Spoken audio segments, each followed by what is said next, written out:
नमस्कार दोस्तों, मैं हूं गुमनाम और आप सुन रहे हैं हॉरर कहानी, वो भी मेरी जुबानी। दोस्तों, आज की कहानी ट्रक ड्राइवर की है जिनका नाम रवि ठाकुर है। तो चलिए अब यह कहानी रवि ठाकुर के नजरिए से सुनते हैं। लेकिन उससे पहले आप लोग से एक शिकायत है। आप लोग स्टोरी को पूरा सुनते हैं लेकिन लाइक नहीं करते हैं। इस बार मैंने आप लोगों से बहुत उम्मीद लगाई है कि आप लोग अब की बार वीडियो को लाइक भी करेंगे और चैनल को सब्सक्राइब करके अपना सपोर्ट भी जरूर दिखाएंगे। तो अब ज्यादा समय नहीं लेते, चलिए कहानी की शुरुआत करते हैं। मेरा नाम रवि ठाकुर है और मैं पंजाब के लुधियाना के पास एक छोटे से गांव में रहता हूं। मैं पिछले 8 साल से ट्रक चला रहा हूं। ट्रक चलाना मेरे लिए सिर्फ एक नौकरी नहीं, मजबूरी भी है और आदत भी। मेरे पिताजी भी ड्राइवर थे। उन्होंने जिंदगी भर स्टीयरिंग पकड़ी और एक दिन हाईवे पर ही उनकी मौत हो गई। तब मेरी उम्र सिर्फ 19 साल थी। घर की जिम्मेदारी मेरे कंधों पर आ गई।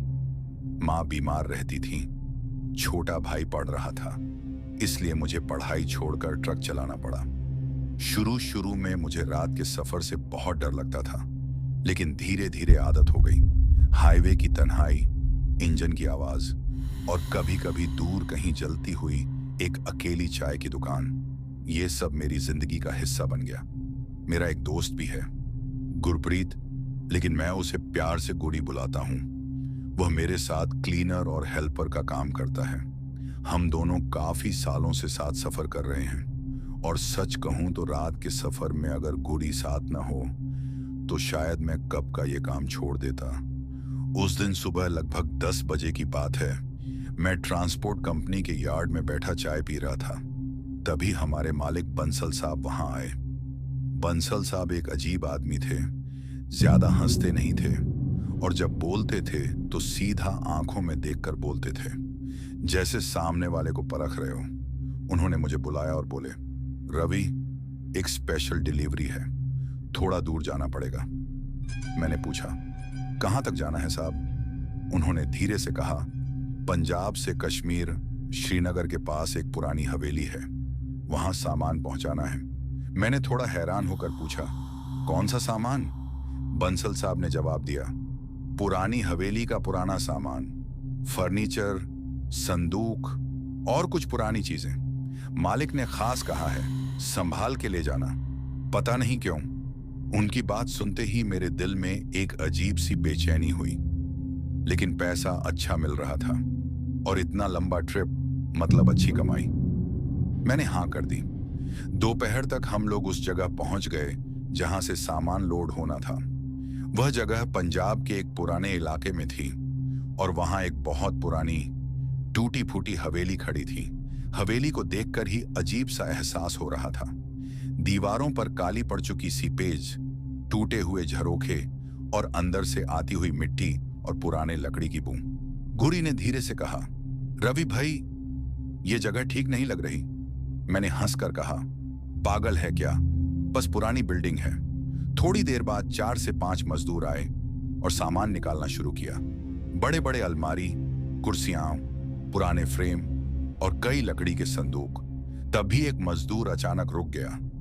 वह एक कोने में पड़ा एक बड़ा सा पुराना संदूक देख रहा था। मैं दूर खड़ा था, लेकिन मैंने देखा वह संदूक हल्का हल्का हिल रहा था, जैसे अंदर से कोई धीरे धीरे धक्का दे रहा हो। मजदूर का चेहरा सफेद पड़ गया।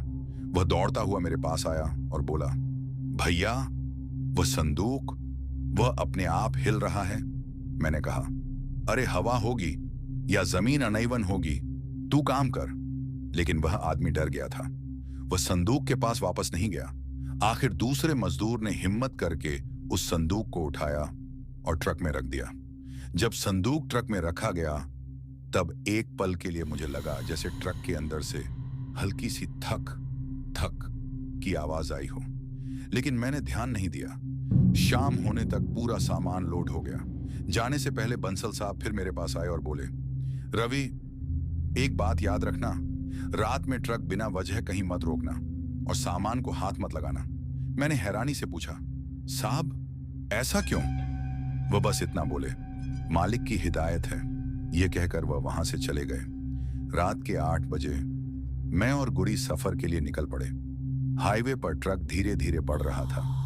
इंजन की आवाज एक समान चल रही थी और केबिन में एक अजीब सी खामोशी थी। लगभग 1 घंटे बाद गुरी ने धीरे से कहा, रवि भाई, तुम्हें पीछे से आवाज नहीं आ रही? मैंने कहा, कैसी आवाज? उसने कहा, जैसे कोई लकड़ी पर अंदर से खटखट कर रहा हो। मैंने रियर व्यू मिरर में देखा। ट्रक के पीछे अंधेरा था और सामान चुपचाप पड़ा था। मैंने गुड़ी से कहा, तुम ज्यादा हॉरर मूवी देखते हो, सो जा थोड़ी देर। लेकिन सच कहूं, उस रात स्टीयरिंग पकड़े हुए मुझे भी लग रहा था जैसे ट्रक में हम 2 नहीं 3 लोग सफर कर रहे हों। और यही से वह सफर शुरू हुआ जो मेरी जिंदगी का सबसे डरावना सफर बनने वाला था। लेकिन अचानक से सब कुछ शांत हो जाता है और गुड़ी भी पीछे सामान वाले कंटेनर पे ध्यान देना बंद कर देता है और सब कुछ नॉर्मल हो चुका था। लेकिन मौसम काफी ठंड का था, इसलिए जैसे ही रात गहरी होती जा रही थी वैसे वैसे चारों तरफ अंधेरा बढ़ने के साथ साथ ठंड भी बढ़ता जा रहा था। और अब हमारा ट्रक कश्मीर के पहाड़ी इलाके वाले रास्ते में घुसने वाला था। तभी अचानक से फ्यूल खत्म होने का साउंड आने लगता है और जब हमारी नजर फ्यूल इंडिकेटर पे पड़ती है तो गुरी कहता है, अरे भाई रवि, ये देख, ऐसा लग रहा है जैसे पेट्रोल खत्म होने वाला है। लेकिन ऐसा कैसे हो सकता है? हम लोगों ने तो याद करके ध्यान से पेट्रोल गाड़ी में फुल करवाया था और फ्यूल का कांटा देखकर मैं भी दंग रह जाता हूं। और अब काफी कम ही पेट्रोल बचा था, लेकिन हमारी समझ में कुछ नहीं आ रहा था क्योंकि हम दोनों ने याद से पेट्रोल फुल भरवाया था। लेकिन अब ये सब सोचने का कुछ फायदा नहीं था क्योंकि अब जो होना था वह हो रहा था। लेकिन हम लोग याद से एक छोटे से कंटेनर वाले डब्बे में थोड़ा बहुत काम चलाने के लिए पेट्रोल भर लेते थे। लेकिन इस बार जब हम लोग चेक करते हैं तो उसमें भी फ्यूल नहीं होता है। इसलिए अब हम लोग काफी बुरे तरीके से फंस चुके थे और हमें कोई तीसरा रास्ता समझ नहीं आ रहा था। लेकिन इससे पहले कि हमारे ट्रक का सारा पेट्रोल खत्म हो जाए, मैं ट्रक को रोक देता हूं और आसपास दूर दूर तक सिवाय जंगल के कोई आबादी नजर नहीं आ रही थी। ऐसा लग रहा था जैसे हम दोनों शहर या गांव से कई किलोमीटर दूर आ गए थे और हमें कुछ समझ नहीं आ रहा था। तभी गुरी अपना फोन निकालकर मालिक की सारी बात बताने का डिसीजन लेता है और वह कॉल मिलाने की कोशिश करता है। लेकिन हमारी किस्मत खराब होने के कारण कॉल नहीं लगता है और नेटवर्क उड़ा हुआ होता है। इसलिए हम दोनों काफी देर तक इंतजार करते हैं और कोई दूसरा ट्रक या इंसानी गाड़ी गुजरने का वेट करते हैं। लेकिन इतनी रात को इस पहाड़ी रास्ते के करीब वाले रास्ते में कोई दूसरी गाड़ी नहीं आती है और ना ही जाती है। और अब चारों तरफ अंधेरा छा चुका था और रात का 12 बज रहा था। तभी गुड़ी, जो काफी हिम्मत वाला था, वो मुझसे कहता है, सुन भाई रवि, तू ट्रक संभाल। क्यों? कि ट्रक में काफी कीमती सामान पड़े हुए हैं और हमें अगर यहाँ से निकलना है तो हमें पेट्रोल का इंतजाम करना होगा। और यहाँ दूर दूर तक कोई पेट्रोल पंप तो दूर की बात है, इंसान भी नहीं है। इसलिए मुझे जाकर मदद या पेट्रोल ढूंढना होगा। इसलिए तू यहीं रुक, मैं बोतल वाला कंटेनर लेकर जा रहा हूं। तू ट्रक का ध्यान देना। और वह ऐसा बोलकर अपने फोन का टॉर्च ऑन करता है और एक छोटा सा इमरजेंसी लाइट भी ले लेता है और मदद मांगने के लिए मुझे ट्रक के साथ छोड़कर ट्रक से आगे पहाड़ी वाले रास्ते में निकल जाता है। लेकिन ट्रक के बाहर ठंड काफी ज्यादा हो रही थी। ऐसा लग रहा था जैसे ठंड से शरीर जम जाएगा। लेकिन मैं भी हिम्मत से काम लेता हूँ और ट्रक में काफी देर तक बैठा रहता हूँ। लेकिन अब मुझे ट्रक के अंदर भी काफी ठंड लग रहा था। इसलिए मैं ट्रक से बाहर निकलकर आसपास छोटे छोटे पेड़ और झाड़ियों वाले लकड़ियों का इस्तेमाल करके आग जलाने का सोचता हूँ। इसलिए मैं बिना जाने और समझे ट्रक से अकेले बाहर निकलकर एक पास वाले छोटे से चट्टान में बैठ जाता हूँ और लकड़ियों का इंतजाम करके आग जला देता हूँ और आग तापने लगता हूँ और काफी देर ऐसे ही गुजर जाता है। लेकिन मैं क्या बताऊं, वह जो माहौल था काफी डरावना और दिल दहलाने वाला लग रहा था, क्योंकि आसपास के पेड़ और झाड़ियां ऐसा लग रहा था कि अभी उसके अंदर से भागता हुआ कोई आएगा और मुझ पे हमला कर देगा, और काफी देर गुजर जाती है लेकिन गुड़ी का आने का कोई निशान नहीं आता है। तभी अचानक से वापस वही आवाज आनी शुरू हो जाती है जो संदूक हिलने की आवाज लगती है, और खामोशी होने के कारण यह संदूक हिलने वाली आवाज काफी ज्यादा बढ़ जाती है, और मैं इस आवाज को सुनकर काफी ज्यादा ही डर जाता हूं। और चारों तरफ अंधेरा और सुनसान पहाड़ी इलाका होने के वजह से मेरी बोलती बंद हो जाती है, और मैं ऊपर वाले को याद करते हुए सोचता हूं कि शायद यह आवाज ट्रक के किसी टेक्निकल खराबी या एरर के वजह से होती होगी, लेकिन दिल को झूठी कहानी सुनाने के बाद भी दिल नहीं मानता है।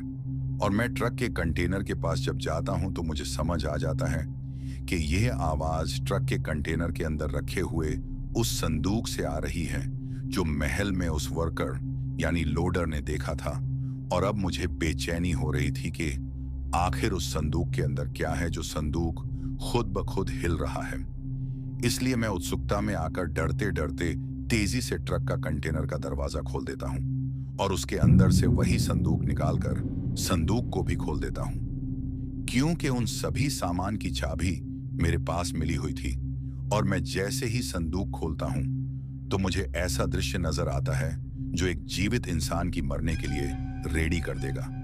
और तभी संदूक के अंदर मुझे एक कटा हुआ सर नजर आता है जो इतना भयानक था कि मैं आपको शब्दों से बता भी नहीं सकता हूं। और मैं यह दृश्य देखकर डर से थरथराने लगता हूं, क्योंकि उस संदूक के अंदर एक कटा हुआ इंसानी सर रखा हुआ था जिसकी आंखें गायब थीं और उसके चेहरे का मांस जला हुआ था, और उसके ऐसे नुकीले और लंबे दांत थे कि कोई इंसान उसे देखने के बाद कभी साधारण जिंदगी नहीं जी पाएगा। लेकिन मैं इस चीज को देखकर पीछे हट गया, लेकिन बहुत डरते डरते वापस उस संदूक को बंद करके मैं भागते हुए ट्रक से दूर होकर वापस उस चट्टान पे आकर बैठ गया जहां पे मैंने आग लगाया था, और धीमी धीमी आग जल रही थी, और मैं डर से कांपते हुए आसपास देख रहा था, और मुझे इतना ज्यादा डर लग रहा था कि मेरे मुंह से एक भी शब्द नहीं निकल रहा था।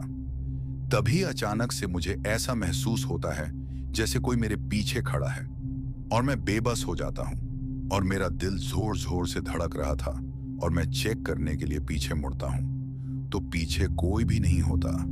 तभी अचानक से ऐसा लगता है जैसे ट्रक के पास कोई खड़ा है, और मैं जैसे ही ट्रक के तरफ देखता हूं तो मुझे ट्रक के नीचे और दूसरी तरफ एक इंसानी पैर नजर आता है जो अंधेरे में साफ साफ दिख नहीं रहा था। लेकिन वहां जो भी था उसे देखने के बाद मैं और भी ज्यादा डर चुका था, और अब ऐसा लग रहा था जैसे मैं अब यहीं बेहोश हो जाऊंगा और मुझे कुछ हो जाएगा। लेकिन मुझे मालिक के माल का भी फिक्र हो रहा था, इसलिए मैं ट्रक के नजदीक जाकर पीछे चेक करने के लिए बढ़ता हूं, लेकिन वहां पे कोई भी नहीं होता है, और ऐसा महसूस होता है जैसे कोई मुझे आसपास से देख रहा है, और अब मुझे काफी बेचैनी होने लगी थी। ऐसा लग रहा था जैसे अब मुझे यहीं पे कुछ हो जाएगा, और मैं भागते हुए चट्टान के पास जाकर बैठ जाता हूं। और आग हल्का फुल्का जल रहा था और काफी ठंड लग रही थी, लेकिन मैं इतना ज्यादा डर चुका था कि जोर जोर से रोने लगा था, और अब मुझे कुछ समझ नहीं आ रहा था। इसलिए मैं गुड़ी को कॉल करके उसे जल्दी बुलाने का सोचता हूँ, लेकिन मेरी किस्मत इतनी खराब थी कि मेरे फोन का नेटवर्क इस पहाड़ी रास्ते में पूरा उड़ चुका था, और अब सिवाय हार मान जाने के मेरे पास कोई तीसरा रास्ता नहीं नजर आ रहा था। और मैं डर से कांप रहा था, और मेरे चारों तरफ मुझे ऐसा महसूस हो रहा था जैसे वह सरकटा मुझे देख रहा है और अब मुझे कुछ हो जाएगा। तभी देखते ही देखते काफी देर के बाद अंधेरे में पहाड़ी रास्ते के दूर से एक फोन की टॉर्च वाली लाइट नजर आती है, और किसी इंसान का साया नजर आता है, जिससे देखकर मैं डर जाता हूँ, क्योंकि मुझे लग रहा था शायद ये कोई इंसान नहीं, दूसरा जीव या वही सरकटा होगा। लेकिन उस साया के नजदीक आने के बाद मुझे समझ आता है कि ये तो गुड़ी है, और गुड़ी मेरे पास आ जाता है, और उसके हाथ में बोतल वाले कंटेनर के अंदर पेट्रोल भरा हुआ होता है, और वह मुझसे मेरा हाल पूछने लगता है। लेकिन मैं उसे कुछ भी सच्चाई नहीं बताता हूं, क्योंकि शायद सच सुनकर या तो वह मेरी बात पे भरोसा नहीं करता या फिर वह भी डर सकता था, इसलिए मैं बात को घुमा देता हूँ और हम दोनों ट्रक के अंदर आकर बैठ जाते हैं और गुड़ी के साथ पेट्रोल भरने के बाद मैं ट्रक स्टार्ट करने की कोशिश करता हूँ और बड़ी मुश्किल से ट्रक धीरे धीरे शुरू हो जाता है और मैं तेजी से ट्रक भगाते हुए उस पहाड़ी इलाके वाले रास्ते को पीछे छोड़ता हुआ अब विशाल और बड़े बड़े कश्मीर के पहाड़ी इलाके में एंटर हो जाता हूं और ट्रक तेजी से भागने लगता हूं। तभी पीछे से दोबारा संदूक खुद से हिलने का जोर जोर से आवाज आना शुरू हो जाता है और अब ऐसा महसूस होता है जैसे कंटेनर के अंदर कोई कूद रहा है। इसलिए गुड़ी मुझसे ट्रक रोकने को कहता है और उसे लगता है जैसे शायद कोई चोर या डाकू कंटेनर के अंदर घुसा हुआ है। इसलिए मैं ट्रक डरते डरते रोक देता हूं और गुड़ी अकेले नीचे उतरकर कंटेनर चेक करने के लिए जाने लगता है, लेकिन मैं उसे रोक देता हूं और मैं भी उसके साथ साथ कंटेनर चेक करने जाता हूं। तो गुड़ी कंटेनर खोल देता है और उसके अंदर हम दोनों फोन की टॉर्च जलाकर देखते हैं। तो गुड़ी कहता है, अरे रवि, ये देख भाई, ये संदूक अंदर से खुला हुआ है और इसके अंदर का सामान शायद गायब है। ये कैसे हो गया? और अंदर तो कोई भी नहीं है। तो इसके अंदर से आवाज कैसे आ रही थी, जिससे सुनने और देखने के बाद मुझे समझ नहीं आ रहा था कि क्या जवाब देना चाहिए और मैं खामोश रहने का फैसला लेता हूं। इसलिए गुड़ी कंटेनर बंद कर देता है और हम दोनों वापस ट्रक के अंदर आ जाते हैं और अब गुड़ी ट्रक चलाने के लिए स्टीयरिंग वाली सीट पर बैठ जाता है और ट्रक को भगाते हुए डिलीवरी लोकेशन की तरफ बढ़ने लगता है और मैं काफी ज्यादा डरा हुआ था, इसलिए डर से थरथरा रहा था। ऊपर से इतना ज्यादा ठंड के हड्डी तक जम जाए, इसलिए गुड़ी कहता है, अरे रवि, क्या हुआ? तुझे तो बहुत ज्यादा ठंड लग रहा है। चल कोई बात नहीं, हम लोग आगे किसी ढाबा में रुक जाएंगे और वहां से गर्मा गर्म कड़क चाय पियेंगे, जिसके बाद शायद हमारी ठंड कम हो जाए। और मैं हाँ में गला हिला देता हूं और जो कुछ मैंने देखा और महसूस किया था उसके बाद मेरे दिमाग में सिर्फ वही सब चल रहा था। ऐसा लग रहा था जैसे यह काली रात आज खत्म नहीं होगी, जिसके बाद आधा घंटा गुजर जाता है और कोई भी ढाबा दूर दूर तक उस पहाड़ी रास्ते में नजर नहीं आता। और तभी अचानक से ऐसा महसूस होता है जैसे ट्रक के ऊपर कोई कूद रहा है और धम धम करके आवाज आने लगती है। इसलिए गुड़ी दोबारा ट्रक रोक देता है और ट्रक से नीचे उतरकर ट्रक के ऊपर टॉर्च मारकर देखने लगता है, लेकिन इस बार भी ट्रक के ऊपर कोई नहीं होता है और अब गुड़ी परेशान हो चुका था। लेकिन मैं सब समझ गया था कि यह जो कुछ भी हो रहा है वह उस संदूक के वजह से हो रहा है। लेकिन गुड़ी फिर वापस आकर ट्रक में बैठ जाता है और ट्रक स्टार्ट करके चलाने लगता है और इस दफा कुछ देर देखते ही देखते एक छोटा सा ढाबा नजर आता है, जहां पे आसपास 2 या 3 छोटे छोटे घर नजर आ रहे थे और थोड़ी आबादी लग रही थी और उस ढाबा में और 2 ट्रक खड़े थे। इसलिए गुड़ी भी ढाबा के पास साइड में ट्रक पार्क कर देता है और हम दोनों नीचे उतरकर उस कड़कड़ाती हुई ठंड वाले मौसम में ढाबा के अंदर आ जाते हैं, जहां पे कुछ लोग और ट्रक ड्राइवर्स बैठकर चाय पी रहे होते हैं। तभी मैं और गुड़ी उस ढाबा के मालिक चाचा जी के पास जाकर कहते हैं और चाय मांगते हैं। इसलिए ढाबा के चाचा जी चाय बनाने लगते हैं और हम दोनों चेयर में बैठकर चाय का इंतजार कर रहे होते हैं। तभी हमारे नजदीक वाले चेयर में एक साधु बाबा बैठकर चाय पी रहे होते हैं, जो मेरा चेहरा देखकर सब समझ जाते हैं और उठकर हमारे पास आते हैं और मुझसे 2 या 3 सवाल करते हैं। और गुड़ी भी साधु बाबा को सब बता देता है कि कैसे सफर के बीच में ट्रक के ऊपर हलचल महसूस हो रही थी और उस वक्त साधु बाबा मुझसे भी सच बताने को कहते हैं। इसीलिए मैं भी पहली बार गुड़ी के सामने सब कुछ विस्तार से साधु बाबा को बता देता हूँ और साधु बाबा ऐसी सच्चाई कहते हैं कि उसे सुनकर हमारे पैरों तले जमीन निकल जाती है और वह कहते हैं कि जिस महल से तुम लोग संदूक उठाकर ले जा रहे हो उसकी सच्चाई है और उस संदूक के अंदर जो सर कटा हुआ था वह सर कटा का था और उसे खोलकर तुमने सबसे बड़ी गलती की है, जिससे सुनकर गुड़ी को कुछ समझ नहीं आ रहा था। लेकिन मैं अब काफी डर चुका था, इसलिए अब साधु बाबा उस महल की सच्चाई बताते हैं और सर कटा कौन है ये बताते हैं। साधु बाबा ने हमारी बात बहुत ध्यान से सुनी। उनकी आंखें आधी बंद थीं, जैसे वह सिर्फ हमारी बात नहीं बल्कि हमारे साथ जो हो रहा था उसे महसूस भी कर रहे हों। ढाबा के बाहर ठंड और तेज हो गई थी।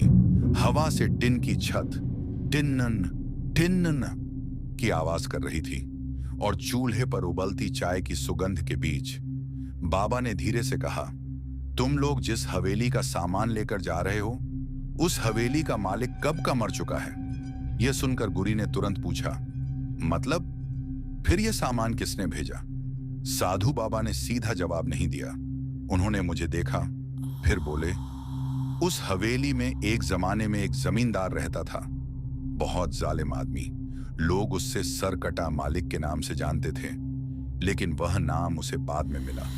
मेरे हाथ ठंडे पड़ गए। बाबा ने आगे बताया, वह आदमी लोगों को जिंदा दीवार में चुनवा देता था, मजदूरों को पैसे नहीं देता था, और एक दिन उसके खुद के नौकर ने बदला लिया। रात को सोते वक्त उसका सर काट दिया और उसका सर उसी संदूक में बंद कर दिया गया। गुड़ी और मैं चुप हो गए। बाबा ने धीरे से कहा, लेकिन उस आदमी की मौत शांत नहीं हुई। उसका गुस्सा, उसका अहंकार उस संदूक में बंद रह गया। मेरा गला सूख गया था। मैंने धीरे से पूछा, बाबा, मैंने संदूक खोल दिया। बाबा ने सीधा जवाब दिया, इसीलिए वह अब आजाद हो चुका है और तुम दोनों के साथ चल रहा है। यह सुनकर मेरी रीढ़ की हड्डी तक ठंड पहुंच गई। गुड़ी ने घबराकर पूछा, बाबा, बचने का कोई रास्ता है? साधु बाबा ने अपनी झोली में हाथ डाला और एक छोटा सा रक्षा सूत्र निकाला और एक छोटी सी बोतल जिसमें कुछ भूरा सा भस्म था। वह बोले, जब तक यह सूत्र तुम्हारे पास है और यह भस्म ट्रक के दरवाजे पर लगा रहेगा, तब तक वह सीधा हमला नहीं करेगा। लेकिन याद रखना, उसकी जगह उस हवेली में ही है। अगर वह वापस नहीं गया तो किसी को छोड़ेगा नहीं। मैंने और गुड़ी ने एक दूसरे की तरफ देखा। फिर गुड़ी ने कहा, बाबा, आप हमारे साथ चलिए, हमें डर लग रहा है। कुछ पल तक बाबा चुप रहे, फिर बोले, ठीक है, मैं चलूंगा। शायद इसीलिए मुझे आज रात यहां रुकना था। चाय खत्म हुई और हम तीनों ट्रक में वापस बैठ गए। इस बार स्टीयरिंग पर गुड़ी था, मैं बीच में, और बाबा साइड वाली सीट पर आंखें बंद करके कुछ मंत्र जाप कर रहे थे। ट्रक धीरे धीरे पहाड़ी रास्ते पर बढ़ने लगा। रात और गहरी हो चुकी थी। आसमान में चांद बादलों के पीछे छुप रहा था और रास्ते पर सिर्फ ट्रक की हेडलाइट्स की रोशनी थी। कुछ देर तक सब ठीक रहा, फिर अचानक धाम, ट्रक के पीछे जोर से कुछ गिरा। मेरा दिल उछलकर गले तक आ गया। गुरी ने ब्रेक दबाया। बाबा ने आंखें खोली और धीरे से बोले, वह अब बेचैन हो रहा है। ट्रक के पीछे से फिर आवाज आई, धाम धाम धाम, जैसे कोई बहुत भारी चीज कंटेनर के अंदर दीवार से टकरा रही हो। इस बार गुरी ने ट्रक नहीं रोका, वह सीधा एक्सेलरेटर दबाकर बोला, बाबा, बस हवेली तक पहुंच जाए। हवा और तेज हो गई थी और मुझे कसम से लग रहा था जैसे ट्रक के पीछे कोई भाग रहा हो। और फिर एक पल के लिए मैंने रियर व्यू मिरर में देखा, और जो मैंने देखा उसने मेरा खून जमा दिया। ट्रक के पीछे अंधेरे में हेडलाइट्स की हल्की सी रोशनी में मुझे एक आदमी का साया नजर आया जिसका सर नहीं था और वह हमारे ट्रक के पीछे भाग रहा था। मेरी सांसें रुक गईं और मैं बस धीरे से इतना ही बोल पाया, बाबा, वह पीछे आ रहा है। साधु बाबा ने बिना पीछे देखे कहा, मुझे पता है, वह अब अपना सर वापस चाहता है। और उस रात पहाड़ों के बीच हमारा ट्रक और तेज भागने लगा। लेकिन मुझे उस वक्त एक बात समझ आ गई थी, यह सफर अब सिर्फ डिलीवरी का सफर नहीं रहा था, यह मौत के साथ दौड़ थी। ट्रक पहाड़ी रास्ते पर तेज भाग रहा था, इंजन जोर जोर से गरज रहा था और हवा की चीख केबिन के शीशों से टकराकर एक अजीब सी आवाज पैदा कर रही थी। मैं बीच वाली सीट पर बैठा था, हाथ अभी भी कांप रहे थे और दिमाग में बार बार वही दृश्य घूम रहा था, संदूक और उसके अंदर रखा हुआ वह सर। साधु बाबा आंखें बंद करके मंत्र जाप कर रहे थे और गुड़ी स्टीयरिंग पकड़कर सीधा रोड पर ध्यान लगाए बैठा था। कुछ देर तक सब ठीक रहा, फिर अचानक धक धक ठक। कंटेनर के अंदर से दोबारा आवाज आनी शुरू हो गई। इस बार आवाज पहले से ज्यादा जोर की थी, जैसे कोई अंदर से दीवार पर हाथ मार रहा हो। मेरा गला सूख गया। मैंने धीरे से कहा, गुरी। फिर शुरू हो गया। गुरी ने कुछ नहीं बोला, लेकिन उसकी उंगलियां स्टीयरिंग पर और कस गईं। आवाज धीरे धीरे बढ़ने लगी। धड़ाम, धड़ाम, धड़ाम, जैसे कोई भारी चीज कंटेनर के अंदर इधर उधर टकरा रही हो। ट्रक के पूरे बॉडी में वाइब्रेशन महसूस हो रहा था, जैसे कंटेनर के अंदर कोई जिंदा चीज कूद रही हो। साधु बाबा ने आंखें खोली और धीरे से बोले, वह अंदर आ चुका है। मेरे सीने में धड़कन और तेज हो गई। तभी अचानक ट्रक के साइड मिरर में मेरी नजर पड़ गई, और जो मैंने देखा, मेरी सांस वहीं अटक गई। साइड मिरर में रोड की अंधेरी लाइन के बीच एक साया ट्रक के बिल्कुल पास भाग रहा था। वह आदमी की तरह लग रहा था, लेकिन उसका सर नहीं था। मेरे मुंह से बिना सोचे निकला, गुड़ी, साइड मिरर में देख। गुड़ी ने एक पल के लिए मिरर में देखा और तुरंत उसने एक्सेलरेटर और दबा दिया। उसकी आवाज कांप रही थी, रवि, वह सच में है। मेरा पूरा शरीर ठंडा पड़ गया। साइड मिरर में वह साया अब भी ट्रक के साथ साथ भाग रहा था।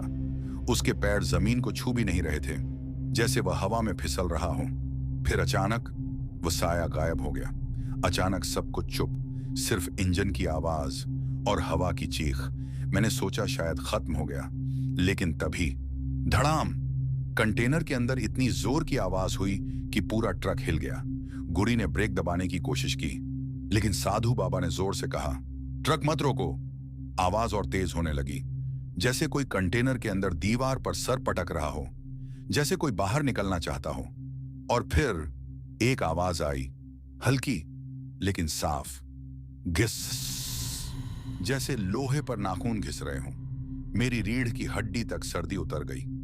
मैंने धीरे से पीछे मुड़कर कंटेनर की तरफ देखा, और कसम से मुझे लगा जैसे कंटेनर की दीवार बाहर की तरफ हल्की सी फूल रही हो, जैसे अंदर से कोई धक्का दे रहा हो। साधु बाबा ने भस्म निकाला और केबिन के दरवाजे पर कुछ रेखा बनाई और मंत्र पढ़ने लगे। आवाज धीरे धीरे कम होने लगी। फिर एकदम से सब कुछ चुप, इतनी खामोशी कि इंजन की आवाज भी हल्की लगने लगी। मैंने गहरी सांस ली, लेकिन उसी पल ट्रक के ऊपर से धप, जैसे कोई बहुत भारी चीज छत पर गिर गई हो। गुड़ी का हाथ स्टीयरिंग पर जम गया। दूसरी आवाज, धप धप, जैसे कोई ट्रक के ऊपर चल रहा हो। हर कदम के साथ छत धड़क रही थी। मेरा दिल इतनी जोर से धड़क रहा था कि मुझे लग रहा था अभी फट जाएगा। साधु बाबा ने धीरे से कहा, वह हमारे साथ ट्रक पर चढ़ चुका है। मैंने हिम्मत करके साइड मिरर में देखा, और इस बार मुझे ट्रक के ऊपर का एक हिस्सा नजर आया, और उस रोशनी में एक पल के लिए मुझे दो पैर नजर आए, काले, जले हुए और खून से सूखे हुए। और फिर जैसे कोई झुककर सीधा मिरर की तरफ देख रहा हो। मिरर में एक पल के लिए मुझे उसका धड़ नजर आया, सर के बिना खड़ा हुआ, सीधा मेरी तरफ देखते हुए। मेरे मुंह से चीख निकल गई। गुरी ने ट्रक और तेज भगा दिया। हवा अब तूफान बन चुकी थी। रात और गहरी हो गई थी, और पहाड़ों के बीच वह ट्रक ऐसे भाग रहा था जैसे मौत पीछे पड़ गई हो। तभी अचानक ट्रक का इंजन एक पल के लिए झटका खाया। हेडलाइट्स हल्की सी डिम हुई, और साधु बाबा ने धीरे से कहा, वह हमारी ताकत कम कर रहा है। वह चाहता है ट्रक यहीं रुक जाए। मेरा गला सूख गया, और उस रात मुझे पहली बार एहसास हुआ कि शायद हम हवेली तक पहुंच भी पाएंगे या नहीं, या फिर ये पहाड़ी रास्ते ही हमारी कब्र बन जाएंगे।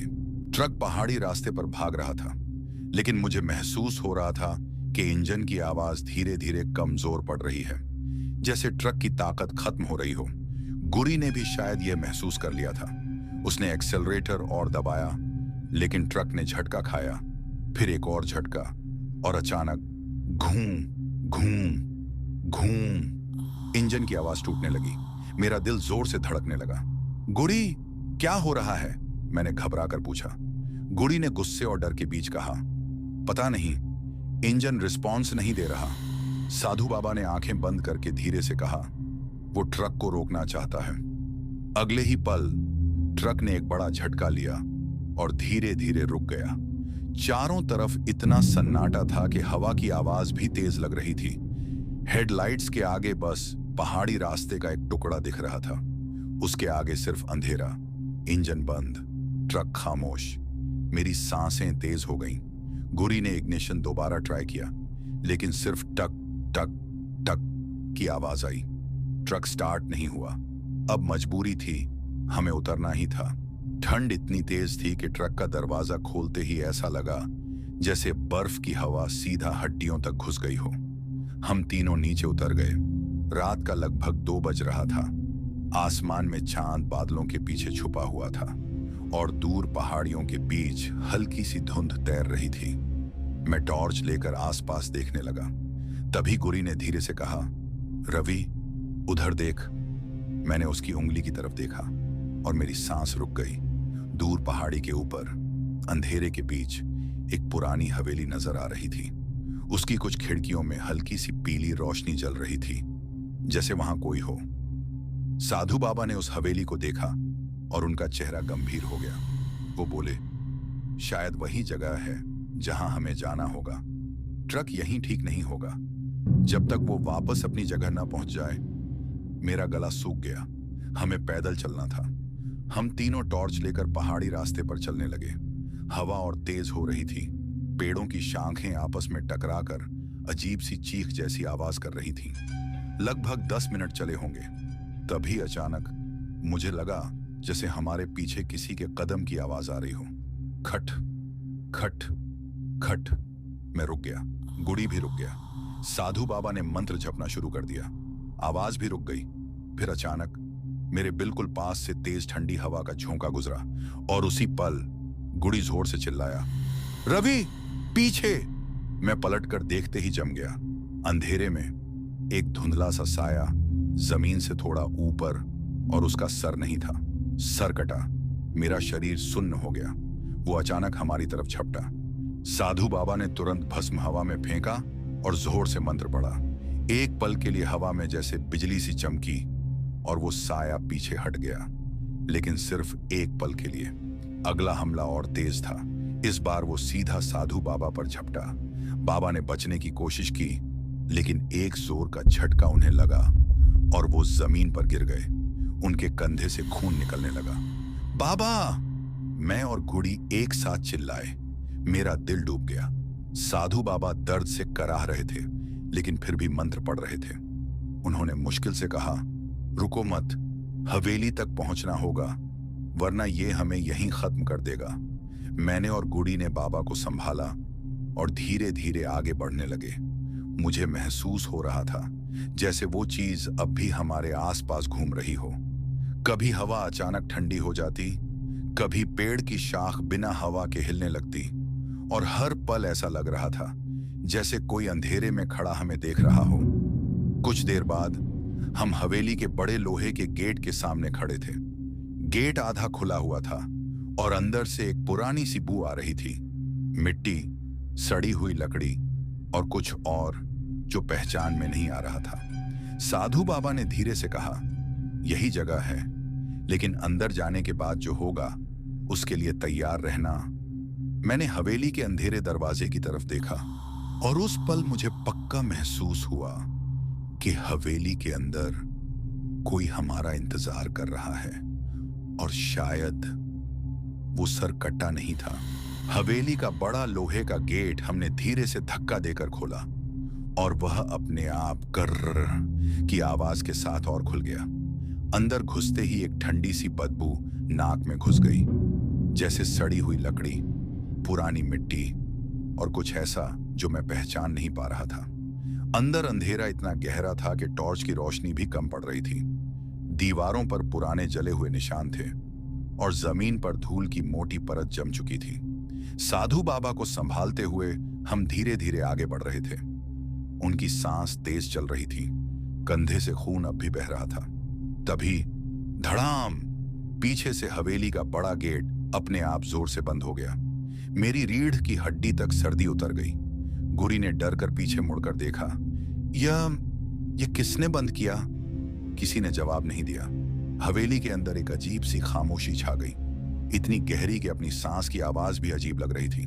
फिर अचानक ऊपर की मंजिल से घिस घिस, जैसे कोई भारी चीज जमीन पर घिसट कर चल रही हो। मेरा दिल जोर से धड़कने लगा। साधु बाबा ने कमजोर आवाज में कहा, वह आ गया है, यह उसकी जगह है, यहां उसकी ताकत ज्यादा है। अगले ही पल सीढ़ियों के ऊपर अंधेरे में एक साया नजर आया और धीरे धीरे वह नीचे उतरने लगा। मेरा गला सूख गया। वह वहीं था, सर कटा, उसका धड़ सीढ़ियों से नीचे आ रहा था।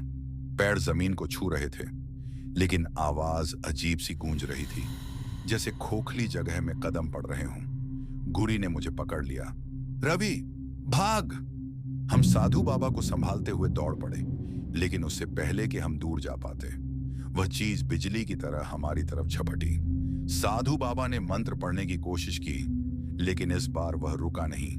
एक जोर का झटका और साधु बाबा हवा में उछलकर जमीन पर गिर गए। उनके मुंह से दर्द भरी चीख निकली। मेरा दिल डूब गया। बाबा! मैं चिल्लाया।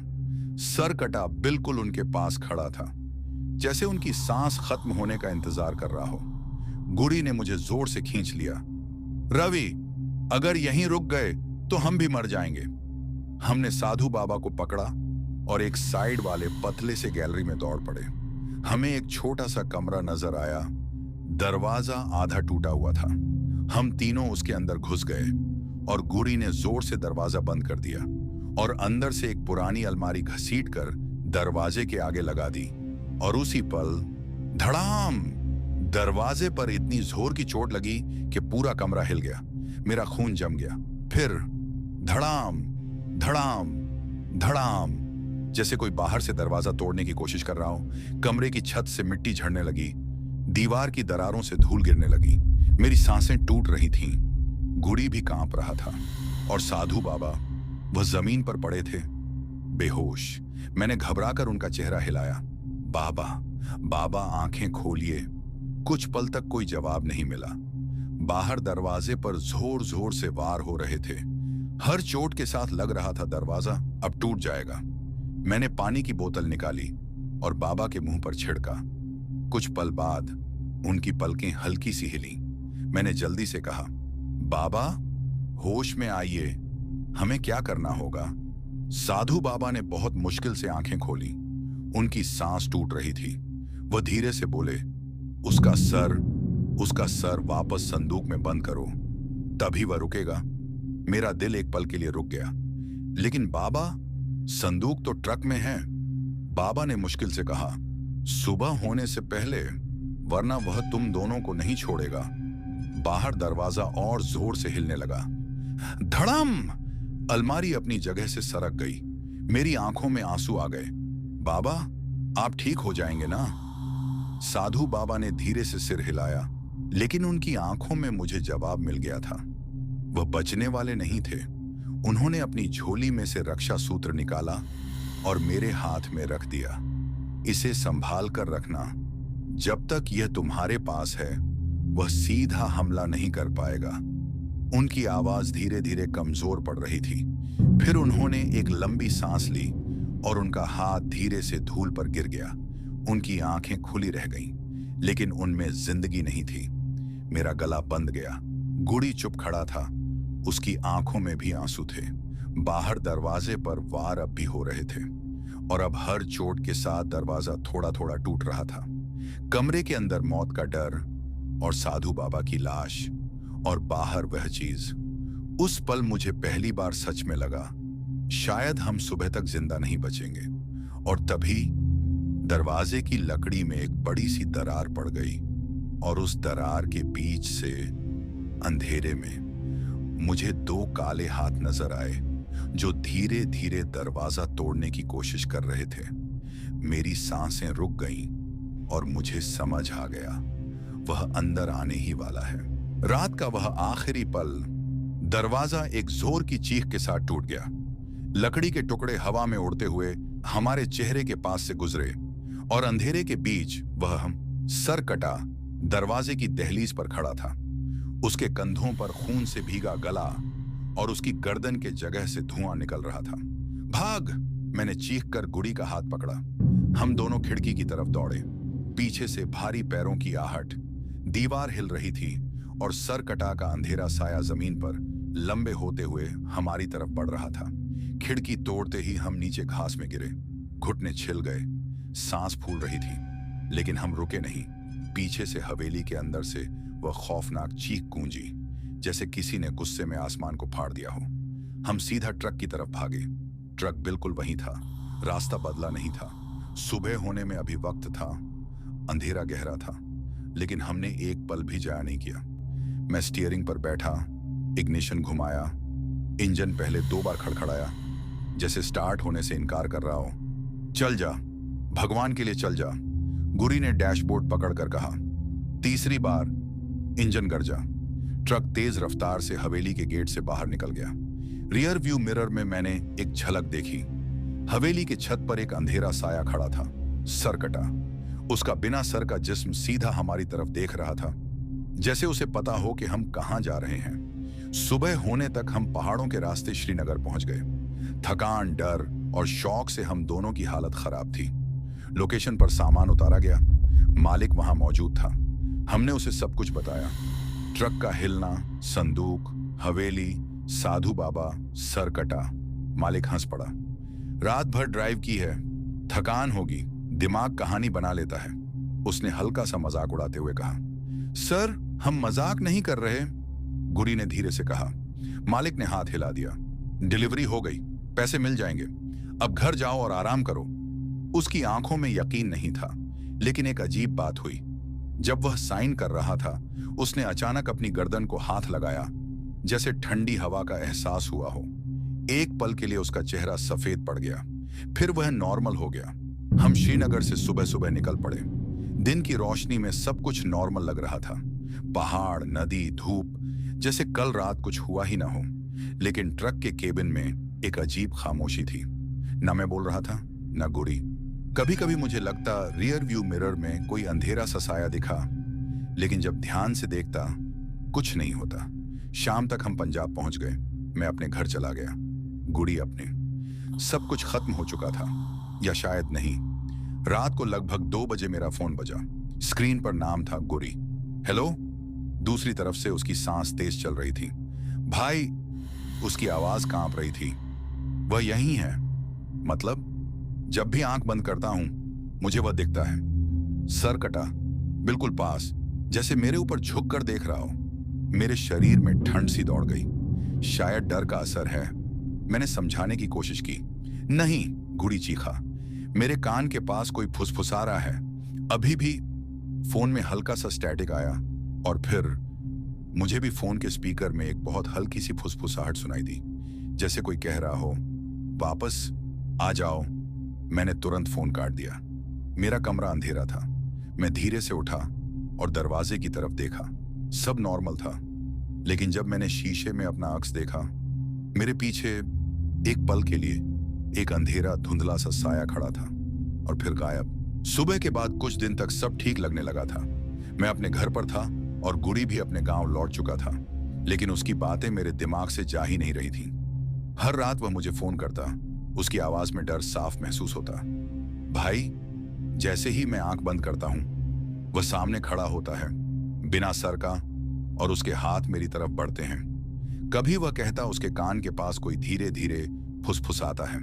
कभी कहता रात को उसके कमरे का दरवाजा खुद ब खुद हिलने लगता है। मैंने उससे समझाया, डर का असर है, सब ठीक हो जाएगा। लेकिन सच कहूं तो मुझे खुद यकीन नहीं था। लगभग 4 दिन बाद दोपहर के वक्त मेरा फोन बजा। नंबर श्रीनगर का था। मैंने कॉल उठाया। दूसरी तरफ एक आदमी था। उसकी आवाज घबराई हुई थी। तुम लोग जो माल लेके आए थे, उसके मालिक के ड्राइवर हो ना? मैंने हाँ कहा।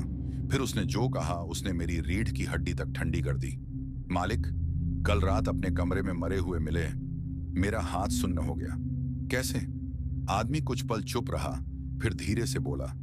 गर्दन पर गहरा निशान था, जैसे किसी ने पकड़कर तोड़ दी हो। मेरे दिमाग में तुरंत एक ही तस्वीर उभर आई, वह बिना सर वाला साया, सर कटा। कुछ दिन बाद मुझे और गुरी को श्रीनगर बुलाया गया।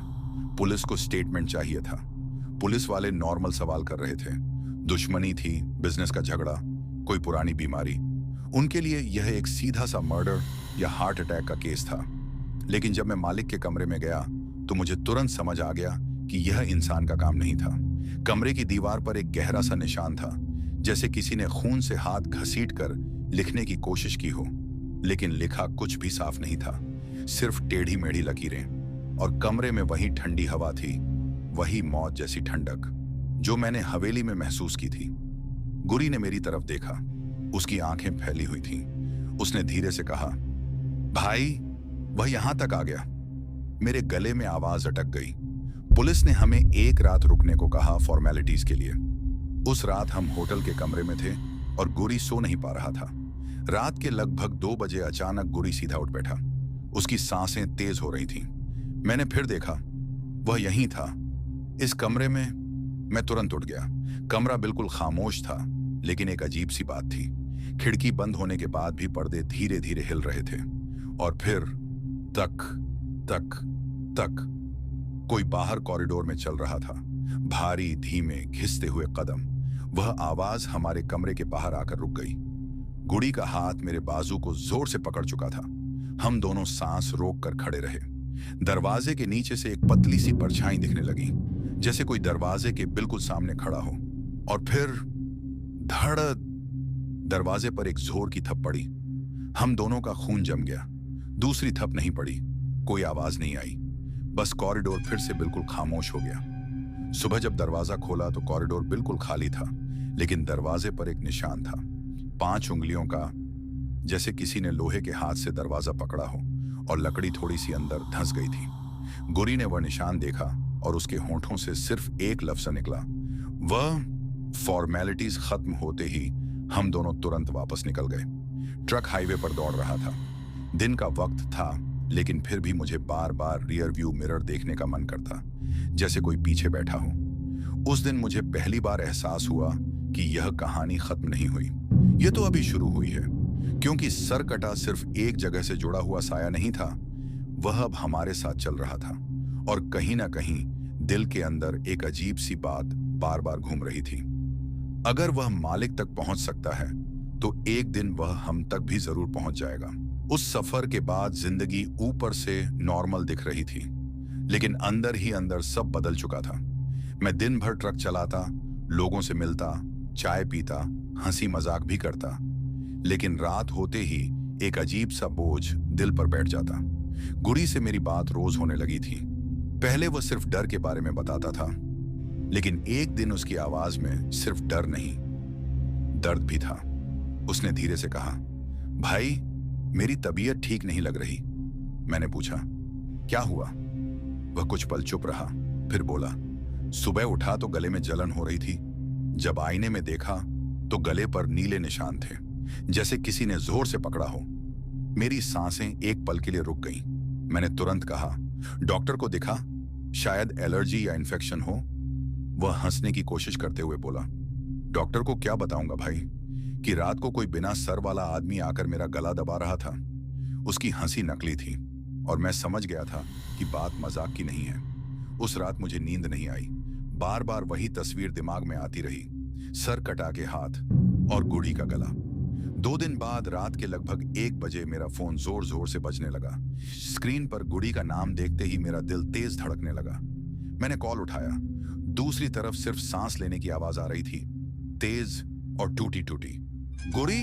कुछ पल बाद उसकी हल्की सी आवाज आई, भाई, वह मुझे बुला रहा है। मेरे हाथ ठंडे पड़ गए।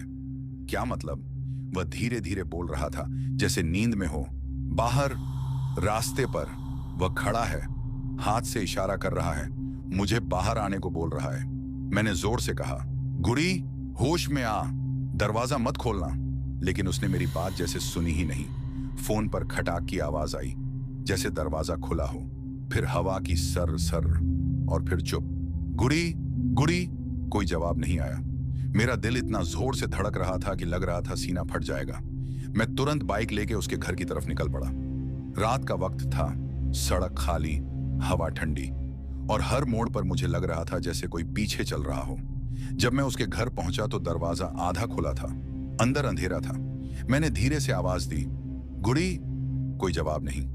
मैं अंदर गया, कमरे की बत्ती जलाई और जो मैंने देखा उससे मेरी रीढ़ की हड्डी तक ठंडी हो गई। गुड़ी कमरे के कोने में खड़ा था, सीधा दीवार की तरफ मुंह करके, बिल्कुल सीधा, बिना हिले। गुड़ी, वह धीरे धीरे मेरी तरफ मुड़ा। उसकी आंखें आधी बंद थीं, जैसे नींद में चल रहा हो। गले पर वैसे ही नीले निशान और गहरे हो गए थे, जैसे किसी ने उंगलियां और जोर से गाड़ दी हो। उसने धीरे से कहा, भाई, वह यहीं है। मैंने तुरंत पूछा, कहाँ? उसने कान के पास हाथ ले जाकर फुसफुसाया, यहीं, मेरे पीछे खड़ा है। मेरे शरीर में झटका सा लगा। मैं तुरंत उसके पीछे देखा। वहां कोई नहीं था, लेकिन हवा एकदम ठंडी हो गई थी और एक अजीब सी बदबू फैल रही थी, पुरानी मिट्टी और सड़े हुए कपड़ों की। अचानक गुड़ी का जिस्म कांपने लगा। उसकी सांसें तेज हो गईं।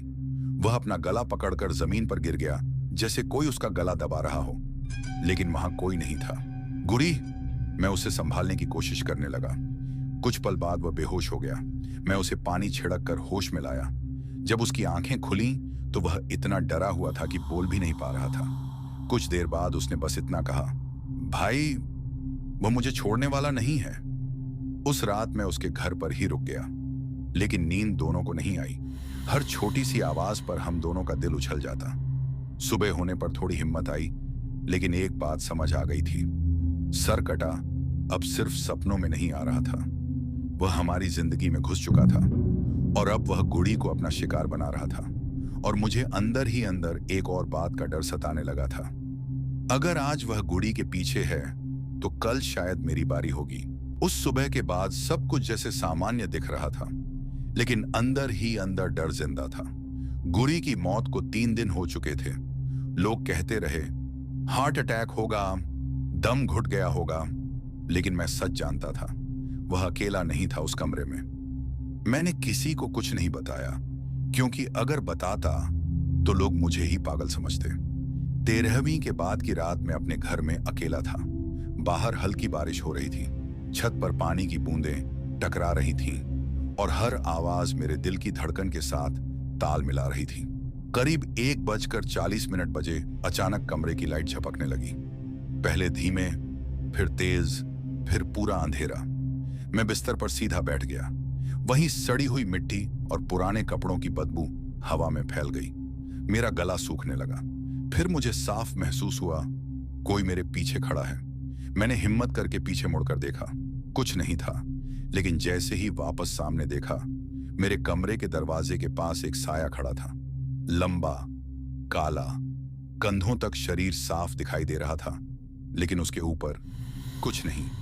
जहां सिर होना चाहिए था वहां सिर्फ कटा हुआ मांस और उससे रिश्ती काली परछाई। मेरे हाथ सुन्न हो गए। मैं बोलना चाहता था, लेकिन आवाज गले में ही अटक गई। वह धीरे धीरे मेरी तरफ बढ़ने लगा। उसके कदमों की आवाज नहीं आ रही थी, लेकिन हर कदम के साथ कमरे की हवा भारी होती जा रही थी। मैं पीछे हटते हटते दीवार से जा टकराया। अचानक उसने अपना हाथ उठाया। उसकी उंगलियां अस्वाभाविक रूप से लंबी थीं, जैसे हड्डियां खिंच गई हों, और अगले ही पल मुझे महसूस हुआ मेरे गले पर ठंडी उंगलियां कस चुकी हैं। मैंने पूरी ताकत से उसके हाथ हटाने की कोशिश की, लेकिन वहां पकड़ने के लिए कुछ ठोस था ही नहीं, जैसे हवा ही मेरा गला दबा रही हो। मेरी सांसें टूटने लगीं, आंखों के आगे अंधेरा छाने लगा। तभी कमरे के कोने में हलचल हुई। मैंने आधी बंद आंखों से देखा। वहां गुड़ी खड़ा था, लेकिन वह वैसा नहीं था जैसा जिंदा था। उसकी आंखें खाली थीं, चेहरा भावहीन, और वह उसी सरकटे के पीछे खड़ा था, जैसे अब वह भी उसका हिस्सा बन चुका हो। गुड़ी ने धीरे से अपना हाथ उठाया और उसी सरकटे की तरह मेरी तरफ बढ़ाया। उस पल मुझे समझ आ गया, वह अकेला नहीं मारता, जिसे मारता है उसे अपने साथ खड़ा कर लेता है। मेरी सांस अब लगभग बंद हो चुकी थी। सीने में जलन हो रही थी, कानों में सिर्फ धड़कनों की आवाज गूंज रही थी। आखिरी पल में मैंने महसूस किया मेरे पैरों के नीचे जमीन ठंडी होती जा रही है, जैसे मैं खड़ा नहीं, तैर रहा हूं। और फिर सब शांत हो गया। अगली सुबह लोगों ने मेरा दरवाजा तोड़ा। मैं फर्श पर पड़ा था। गले पर गहरे नीले निशान थे, बिल्कुल वैसे ही जैसे गुड़ी के थे। पुलिस ने वहीं लिखा, दम घुटने से मौत, कोई जबरदस्ती के निशान नहीं, कोई घुसने वाला नहीं। लेकिन उस रात के बाद गली के कुछ लोगों ने कहना शुरू किया, रात के अंधेरे में दो परछाइयां दिखाई देती हैं, एक लंबी बिना सिर वाली और उसके पीछे एक दूसरी। दोनों रास्ते के किनारे खड़ी रहती हैं, जैसे किसी तीसरे का इंतजार कर रही हों। और जब भी देर रात कोई अकेला गुजरता है, उसे महसूस होता है कोई पीछे पीछे चल रहा है। सर कटा अभी भी जिंदा है, अब वह अकेला नहीं है और उसका अगला शिकार शायद तुम हो। तो मेरे प्यारे दोस्तों, आज की यह डरावनी और सच्ची कहानी खत्म होती है, लेकिन मैं इस चैनल में आप लोगों के लिए हर दिन एक अनोखी और सच्ची ट्रक ड्राइवर की आप बीती और कहानी लेकर आता हूं। लेकिन आप लोगों से मेरी एक रिक्वेस्ट है, प्लीज हमें सपोर्ट करने के लिए हमारे इस वीडियो को लाइक करके चैनल को सब्सक्राइब कर लीजिए। और अगर आप भी अपना नाम नेक्स्ट वीडियो में अनाउंस करवाना चाहते हो तो इस वीडियो के कमेंट सेक्शन में अपना नाम लिख दीजिए। और हम लोग मिलते हैं नेक्स्ट वीडियो में एक नए और डरावनी कहानी के साथ। तब तक अलविदा।